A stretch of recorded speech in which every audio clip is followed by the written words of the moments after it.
Hi hello welcome to our channel. Jaganmohan Reddy గారి గురించి మాట్లాడడానికి నాకు కానీ మీకు కానీ ఎవరికైనా అర్హత ఉందో లేదో తెలియదు, కానీ నాకు తెలిసి షర్మిల గారికి ఉన్నటువంటి అర్హత మనలో ఎవ్వరికీ లేదు. ఆయన్ని జడ్జ్ చేసే విధానం కావచ్చు, ఆయన గురించి మాట్లాడేటువంటి అర్హత కావచ్చు, షర్మిల గారి కన్నా విజయమ్మ గారి కన్నా ఇంకెవ్వరికీ లేదు. అంటే తోడబుట్టినటువంటి చెల్లిగా షర్మిల గారికి ఆయన జీవితం గురించి మొత్తం తెలుసు, అలాగే విజయమ్మ గారికి కూడా. అలాంటి వీళ్ళిద్దరూ కూడా ఈరోజు బయటకు వచ్చి జగన్మోహన్ రెడ్డి గారి గురించి మాట్లాడుతున్నారు. ఎవరైతే కొంతమంది ఆంధ్రప్రదేశ్లో ఇంకా జగన్మోహన్ రెడ్డి గారికి సపోర్ట్ గా ఉన్నారో కొంతమంది, ఎందుకంటే ఆయనకి ఆ 11 సీట్లు వచ్చాయి కాబట్టి, ఆ నియోజకవర్గాల్లో ఉన్నటువంటి ప్రజలు ముఖ్యంగా షర్మిల గారు మాట్లాడేటువంటి మాటలను వినండి. జగన్మోహన్ రెడ్డి గారి వ్యక్తిత్వం గురించి ఆమె కన్నా మనకైతే ఎక్కువ తెలియదు కదా. ఇంట్లో దూరి మనమైతే చూడం కదా. అలాంటి పరిస్థితులు, ఇంట్లో ఉండేటువంటి పరిస్థితుల గురించి ఆవిడ చెప్తుంది. అలాంటప్పుడు కూడా మనం వినకపోతే మనల్ని ఎవడో బాగు చేయలేడు, అది గుర్తుపెట్టుకోండి. ఇక్కడ ఆవిడ ఒకసారి ఏం మాట్లాడుతున్నారో మీకు వినిపిస్తాను, ఆ తర్వాత మిగతా విషయాల జోలికి కూడా వెళ్దాం. ఇదే మాట్లాడతారు కాబట్టి రైట్. మావి అన్నట అమరావతి బదులు మావిగన్ అంటున్నారు. ఇక పులివెందుల బదులు ఆవి గొడ్డలి అంటే సరిపోతుంది. ఓకే, బావి గొడ్డలి, ఓకే, బాబాయ్ గొడ్డలి. ఎలాగో ఇంతే కాకుండా ఇంకొక వీడియో కూడా ఉంది, ఒకసారి మీకు చూపిస్తాను చూడండి.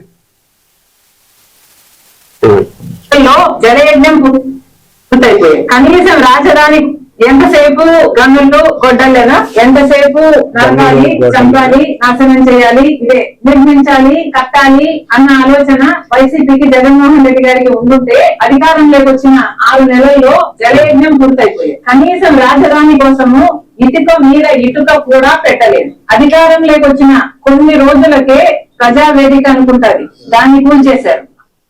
ఇది షర్మిల గారు చెప్పేటువంటి మాట. ఎందుకు ఆవిడ ఇలా మాట్లాడుతుంది అనేది ప్రత్యేకించి మనం చెప్పాల్సిన అవసరంలా. తోడబుట్టినటువంటి చెల్లిగా ఆయన ఇచ్చినటువంటి గౌరవం ఏంటి తెలుసు ఆవిడకి? ఆవిడని కూడా తోడబుట్టింది అని కూడా చూడకుండా కన్న తల్లి మీద, అంటే కన్న పాపానికి ఆవిడ మీద కూడా అక్రమ సంబంధాలు అంటగట్టి ఇష్టానుసారం బయట వాళ్ళతో అనిపించడమే కాకుండా చెల్లిని కూడా పసుపు రంగు చీర కట్టుకుని వాళ్ళ ఇంటికి వెళ్ళింది అని చెప్పి మాట్లాడేటువంటి ఒక అన్న ఉన్నారు అంటే అది ఆంధ్రప్రదేశ్లో జగన్మోహన్ రెడ్డి గారు మాత్రమే. అలాంటి అన్న గురించి ఆవిడ బయటకు వచ్చి చెప్తుంది, వినండి. ఇకపోతే జగన్మోహన్ రెడ్డి గారు, మీ రాజకీయం ఏంటి? సొంత చెల్లిని తల్లిని కూడా ఇంత నీచంగా మాట్లాడిపిస్తున్నారే, దేనా మీ రాజకీయం? ఒక సిద్ధాంతం, ఒక స్టాండర్డ్నెస్ ఒక అంటూ ఏం ఉండవా? ఒకప్పుడేమో అమరావతి రాజధాని అని చెప్పి నేను అక్కడ ఇల్లు కట్టుకున్నానని అంటారు. లేదు, నేను 3 ముక్కల ఆట ఆడతాను అని చెప్పి 3 ముక్కల ఆట ఆడతారు. వైజాగ్ అని, కర్నూలు అని, విజయవాడ అని చెప్పి ఇంకోటి చెప్తారు. మళ్ళీ ఇప్పుడేమో మావిగన్ అని చెప్పి మావి చిగురు కవర్లు చెప్తున్నారు. మరి అధికారంలో మీరు ఉన్నప్పుడు మీరు ఎందుకని ఈ మావిగన్ అనేది ప్రపోజల్ అప్పుడు పెట్టలేకపోయారు? అప్పుడు లేదా అరికాల నుంచి మైండ్ సరిగ్గా పనిచేయలేదు అరికాళ్ళు? మరి ఇప్పుడు ఎందుకు మాట్లాడుతున్నారు? ఎంతసేపు నేనంటుంది కదా ఆవిడ అన్నట్టుగా గొడ్డలి పోట్లతోనూ కూల్చటం, నరకటం, చంపటం, రప్ప రప్ప అంటాం, ఇదేనా మీ రాజకీయం? అదే అయితే కనుక ఒకసారి చెప్పేచ్చు కదండి, ఆంధ్రప్రదేశ్ ప్రజలకి అర్థం అవుతుంది. ఆంధ్రప్రదేశ్ ప్రజలు కూడా ఇలా మీ చెల్లెలు చెప్తున్నటువంటి విషయాల గురించి కూడా ఆసక్తికరంగా ఆలోచిస్తున్నారు.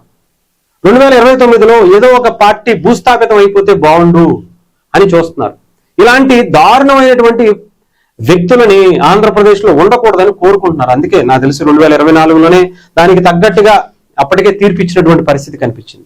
అయినా కూడా మారకుండా రప్పరప్ప అంటాం, నరకటం, చంపేస్తానంటాం, ఎవరినైనా సరే ఎక్కడి నుంచి అయినా సరే 7 సముద్రాల అవతలున్నా సరే వెతుకొచ్చి పోలీసులు ఆ పోలీస్ స్టేషన్ల చుట్టూ తిప్పుతానంటాం. అంటే పరిపాలన ఎలా చేస్తామో చెప్పండి సార్. ఎలాంటి కంపెనీలు తీసుకొస్తామో, ఎలాంటి అభివృద్ధి కార్యక్రమాలు చేస్తామో వాటి గురించి చెప్పండి సార్. అంతేగాని కంపెనీలు వస్తాయంటే వాళ్ళని బెదిరిస్తారు, హాస్పిటల్ కట్టిస్తామంటే వాళ్ళ టెండర్లని వేసిన వాళ్ళని బెదిరిస్తారు. ఉన్నటువంటి అభివృద్ధి జరుగుతుందంటే మనకి నచ్చటల్లా, అమరావతి రాజధాని పూర్తవుతుందంటే నచ్చట్లా, ఆంధ్రప్రదేశ్ డెవలప్ అవుతుందంటే నచ్చట్లా, గతంలోనేమో వ్యతిరేకించి ఇప్పుడు మేమే తీసుకొచ్చాం అనేటువంటి మాట ఏంటో అర్థం అవ్వట్లేదు సార్. అసలు మీ రాజకీయం ఏంటో మీరేంటో అసలు మీకన్నా అర్థం అవుతుందా? ఒకసారి చెప్పేయండి.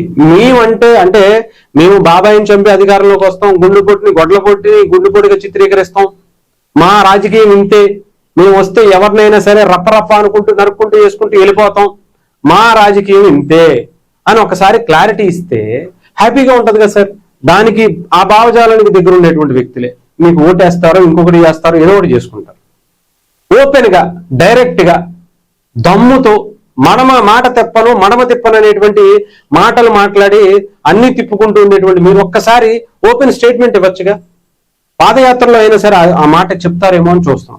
రప్ప అనే మా ఎజెండా, నరుక్కుంటూ చంపుకుంటూ గుండెపోట్లు అవసరమైతే కూల్చుకుంటూనే వీటితోనే మా రాజకీయ సిద్ధాంతం, మేము ఇలాగే వెళ్తాం, వచ్చిన తర్వాత అధికారంలో ఉండదు, వచ్చిన తర్వాత వాళ్ళని వీళ్ళని అక్కడి నుంచి ఇక్కడి నుంచి తీసుకొచ్చి ఎవరిని ఐఏఎస్ని ఐపీఎస్ని వీడు అనుకుంటూ వాడుకుని వదిలేస్తాం అనేటువంటిదే మా ఎజెండా అనేటి దాన్ని మీరు ముందు చెప్పేస్తే బాగుంటది కదా సార్. హ్యాపీగా ప్రజలు కూడా ఒక నిర్ణయానికి వచ్చేస్తారు. 2029లో ఆ నిర్ణయానికి రావాలని ఆంధ్రప్రదేశ్ ప్రజలు చాలా ఆసక్తికరంగా ఎదురు చూస్తున్నారు. బట్ మీరు ఓపెన్ గా స్టేట్మెంట్ ఇచ్చేయండి. మాట తప్పను మడమ తిప్పను సింగిల్ గా వస్తాననేటువంటి మాటలతో పాటు దీన్ని కూడా యాడ్ చేసి ఎస్ మా రాజకీయం ఇది, దీనికి నచ్చినోడు, మా సిద్ధాంతాలు నచ్చిన వాళ్ళు మా పార్టీలో ఉండండి, దాచుకోవటమే మేము పెట్టుకుంటాం, మాకు వేరే ఎజెండాలు ఉండవు, అధికారం కోసం మేము ఎవరినైనా ఏమైనా చేస్తాం, సొంత తల్లిని చెల్లిని మెడపట్టుకుని గోడకేసి గుర్తు బయటకు గింటేసిన వాళ్ళ మీరెంతయ్యా అని చెప్పండి. ఓపెన్ గా సరిపోతుందిగా. ఎందుకు వచ్చింది చెప్పండి సార్. ఓపెన్ గా ఒక దాని మీద స్టాండ్ అయ్యి మీ సిద్ధాంతం ఏంటో ఇంకొకటి ఏంటో ఓపెన్ గా చెప్పేటువంటి దమ్ము ధైర్యం లేకపోతే ఏంటో చెప్పండి. ప్రత్యేకించి ఇప్పటికే మీ పార్టీ ఆ మావిగం దెబ్బకి అయిపోయింది. దాన్ని కొంచెం ఓపిక మీరు బయటకు వచ్చి చెప్తే ఇంకొంచెం బాగుంటుంది.